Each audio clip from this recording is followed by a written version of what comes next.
Today we have more new assistant coaches to meet as we look forward to spring ball coming up.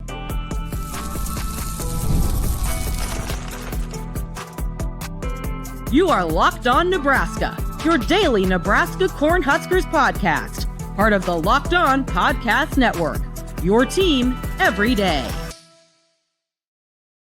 Good morning, and thank you for making Locked On Nebraska your first listen every day. We are free and available wherever you get your podcasts. That's part of the Locked On Podcast Network, your team every day.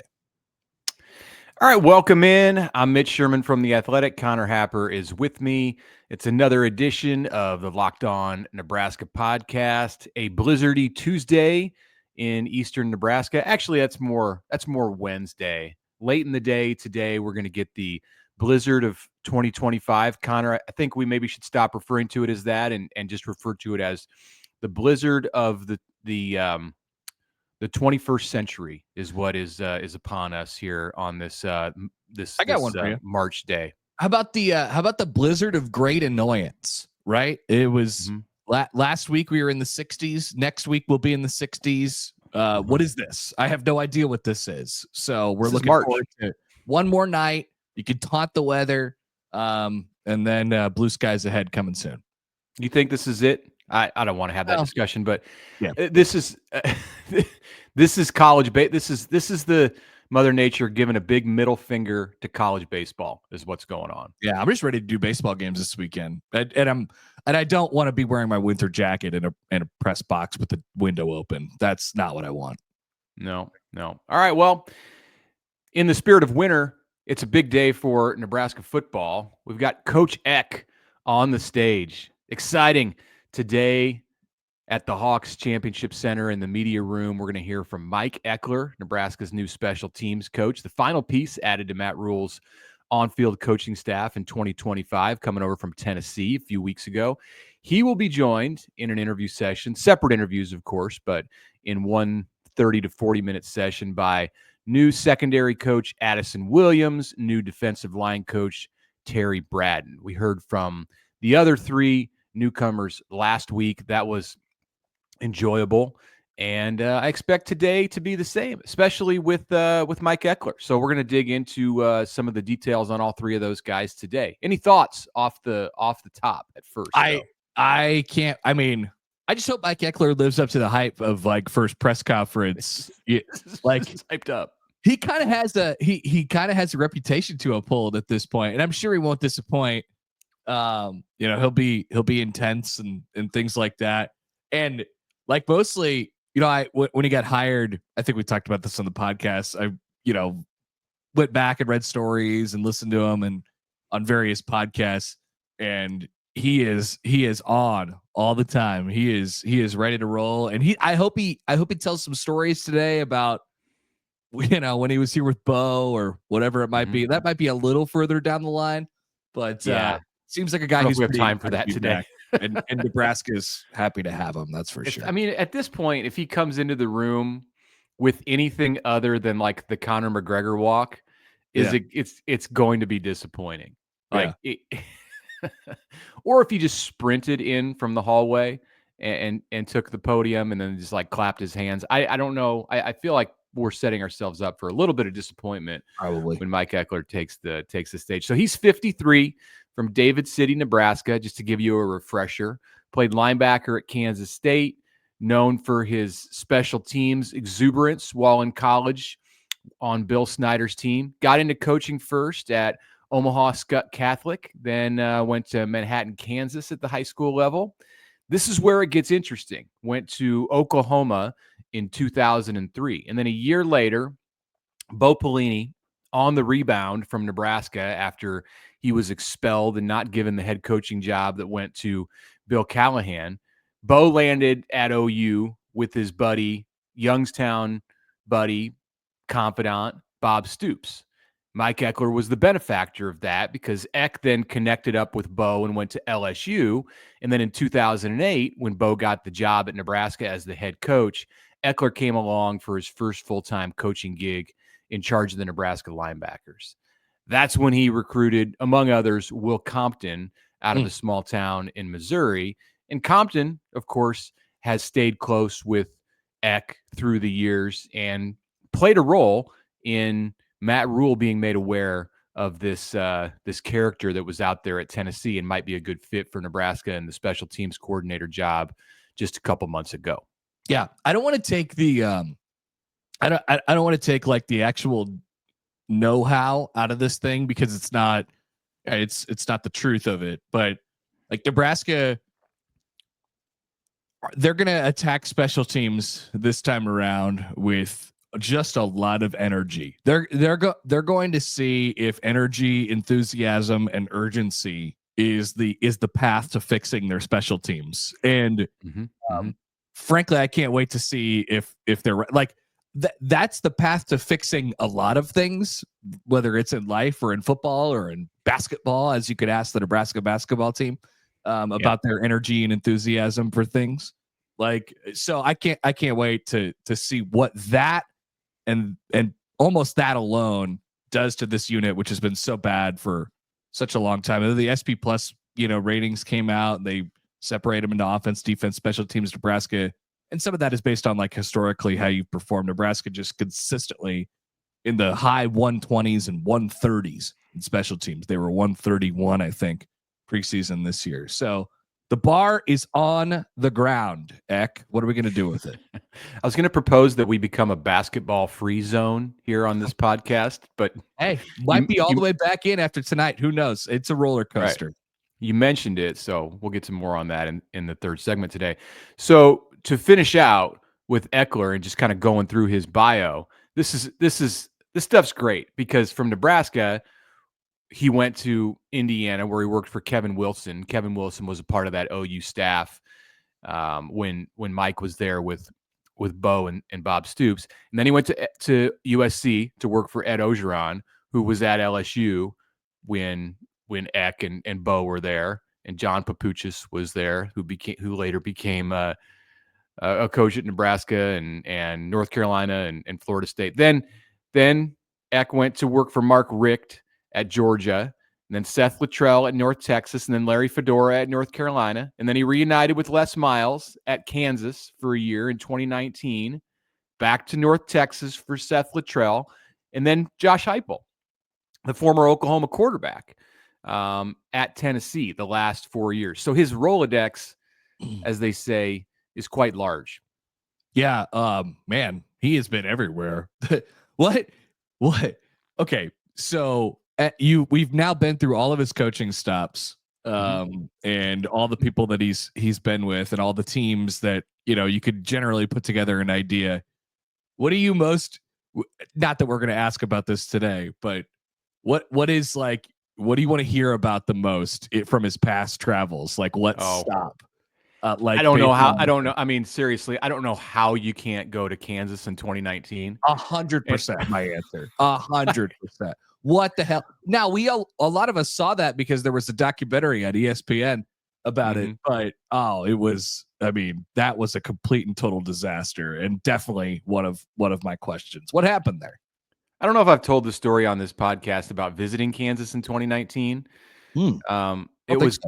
It was Les's first year at Kansas, his first spring at Kansas. I was in Lawrence to do a story on Turner Corcoran. If you can believe that, who's still wow trucking at Nebraska as an offensive lineman. Turner played at Lawrence Free State, and I went there in the morning and then had a meeting around lunch with Coach Miles at the KU football complex, and they were building their indoor facility, and I got a tour of the indoor facility and then had a sit down with the head coach in his office. This was just going to be it was an article about Les Miles going to Kansas, getting back into coaching because he'd been out for a few years at that point. Probably should have stayed out. He hadn't coached a game yet at Kansas when we talked, but his knowledge of the roster, considering that he was the head coach, was shocking. Did not know more than a player. It did not seem to know more than a couple players on the roster. Now, maybe that's just the Les Miles MO, in that he doesn't get down into the nitty gritty and talk at any point, even when he had even when he was at the top of his game at LSU. I don't imagine that he was rolling off the roster, going through the roster when he had a reporter in his office. But I would like to know a little bit more from somebody on the inside about what it was like to work in that environment. Oh yeah, because like I said, we saw it. I followed along with the documentary that they were doing on ESPN Plus. Maybe me and 15 other people did that year, but I had the same takeaway as you from meeting the guy, which is I'm astounded by how bad this is. I mean, it's just horrendous. And Mike Ekeler was a part of that.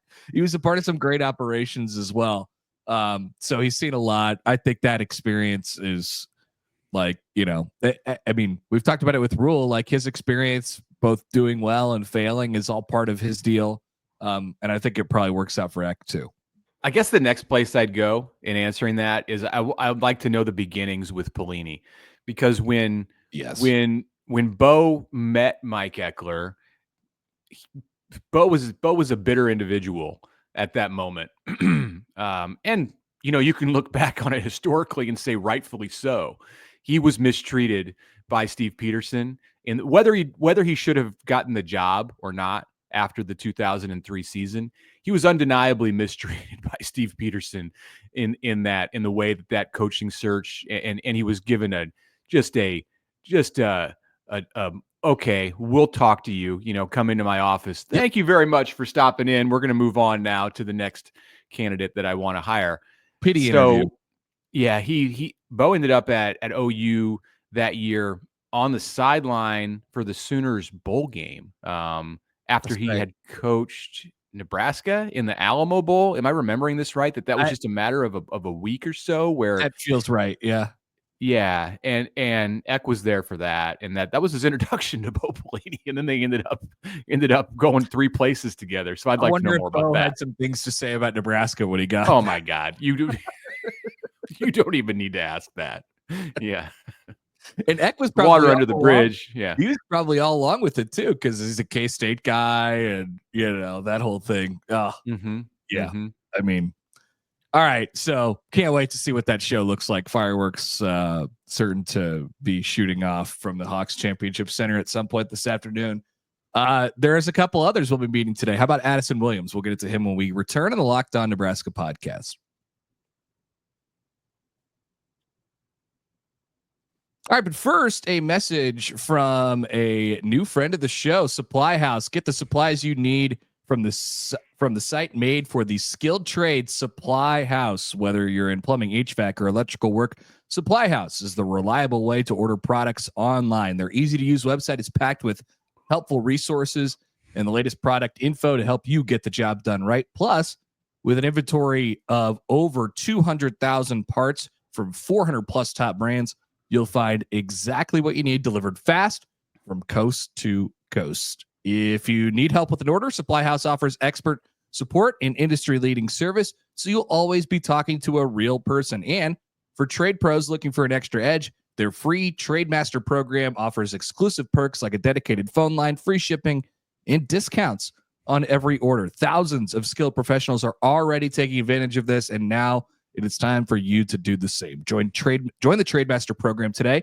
at supplyhouse.com/TM and start ordering plumbing, HVAC, and electrical supplies with just a few clicks. Once again, that is our friends from SupplyHouse. Plus, use promo code SH5 for 5% off of your first order. That is supplyhouse.com.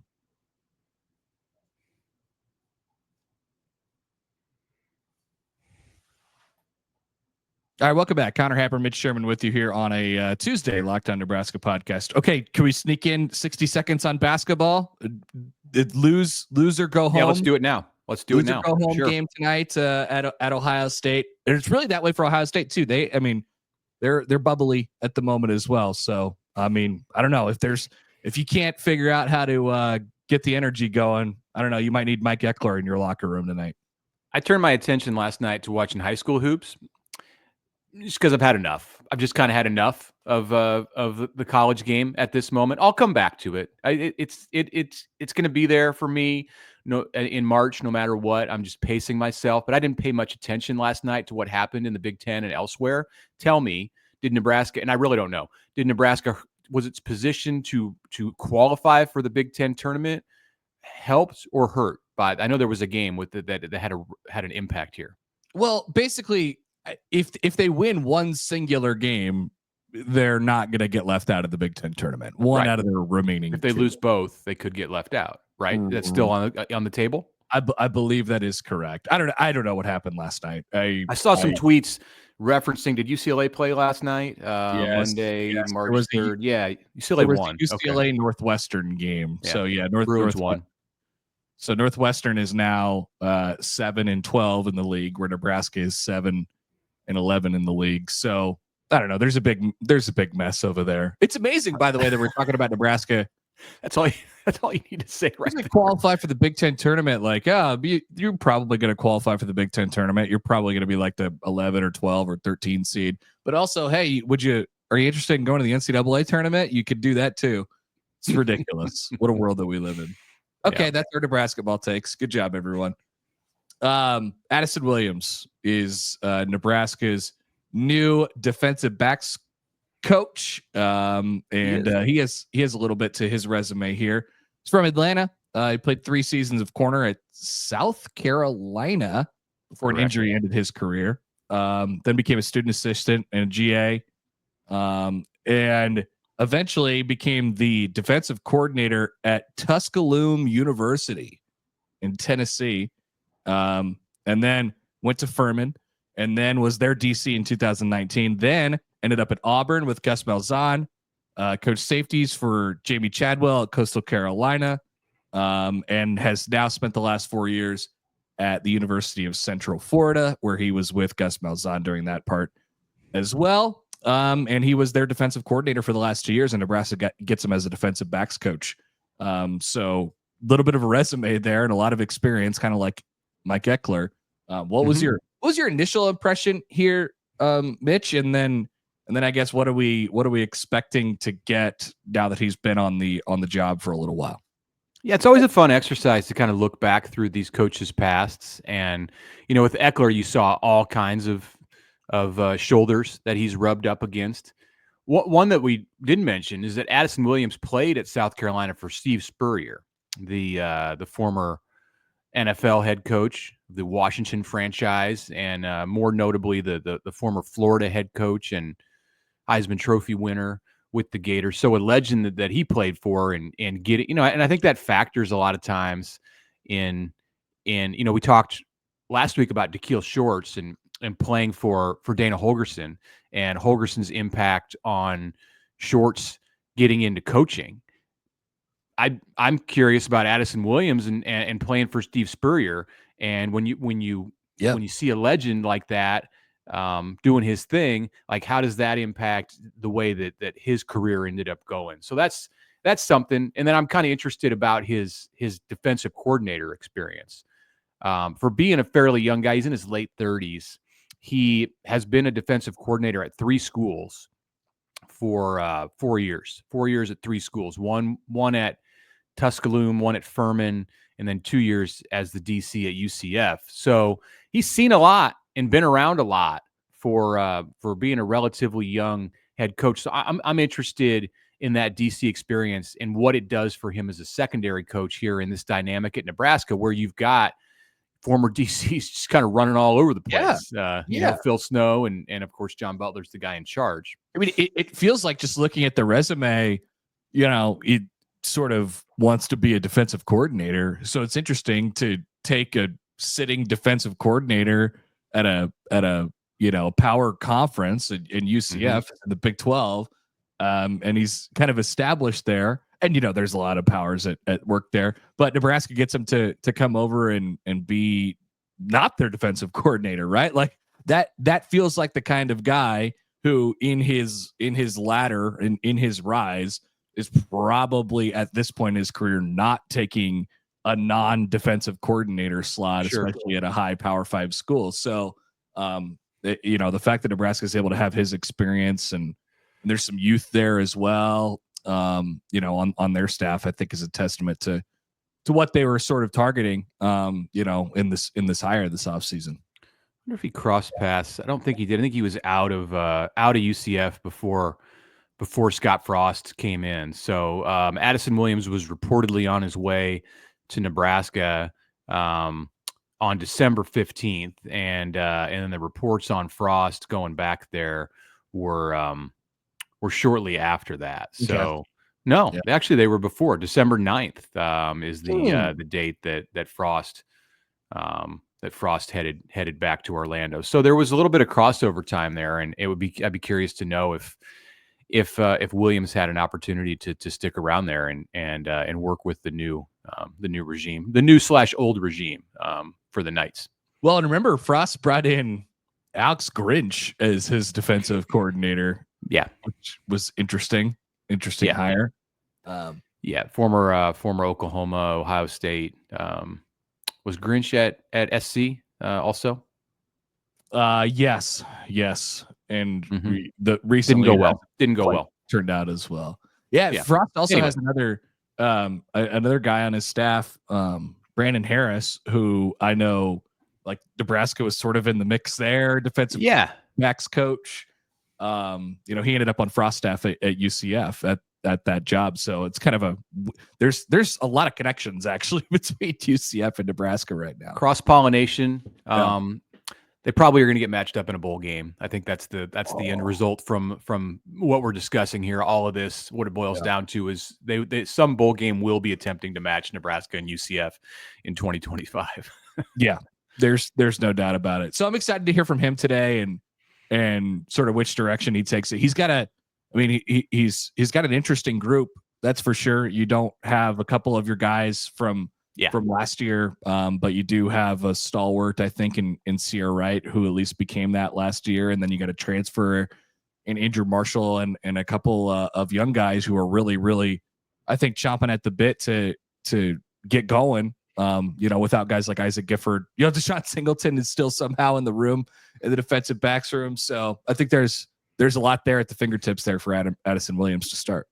So Addison Williams, because he came on board in the middle of December, he was with Nebraska for the Pinstripe Bowl and was able to work some of these guys out, which I would think would be beneficial for him going into the spring, that he's seen a number of these players on the field, not guys, of course, like Andrew Marshall and others who were coming in from the portal or as recruits, but somebody I'd like to ask him about, and this will come up today, is Donovan Jones. So Donovan Jones, the true freshman last season from Omaha North, who played like a starter in the Pinstripe Bowl. This was a new development after the arrival of Addison Williams. Some of this had to do with, Tommy Hill had been out for a while, so it's not just a Tommy Hill thing, but Nebraska had some other departures and such. I think it was more about Donovan Jones ascending and Donovan Jones being somebody who really showed something in those December practices. They focused on allowing young guys to get reps, and he undeniably stepped up and played pretty well against Boston College in that game. So really somebody who we probably should be talking about more in the spring, if he's got a chance to certainly be in the rotation, like among the top 3 or 4 corners. So I like to know what Addison Williams thinks about Donovan Jones and what he thinks about a young guy like Mario Buford too, who's going to be out there contending for a lot of time at corner. Yeah, it should be a good room. It really, I'm kind of looking at it in text form now. I mentioned Singleton and Wright. Hartzog's been around for a long time. Marcus Buford's been around for a long time. Bly Hill, a healthy Bly Hill. Andrew Marshall is coming into the fold now. And then, the young guys who are ready to jump, I think, you mentioned one and Donovan Jones, and Caleb Benning played a little bit in the bowl game as well. Larry Tarver is a guy that we heard about. DeAndre Barnes had played a little bit. Amari Sanders. Yeah. So there's some options back there. I can't wait to see how they sort through it in the spring. And the thing is, there's so many of them that they're not all going to be around in August. Like, some guys are going to hit the portal from the secondary, I think, at the end of April, just because if you're fourth team or whatever, there's probably it's probably not a route you want to take into the fall. So, all right, one more new assistant coach to preview when we come back for the final segment.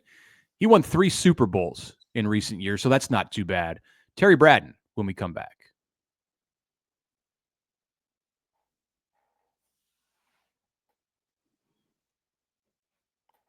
All right, final segment on this Tuesday of the Locked On Nebraska podcast. As we mentioned before the break, Terry Bradden will be up on the stage for Nebraska media to meet and fans to learn about. He's another guy whose background is almost entirely in the South.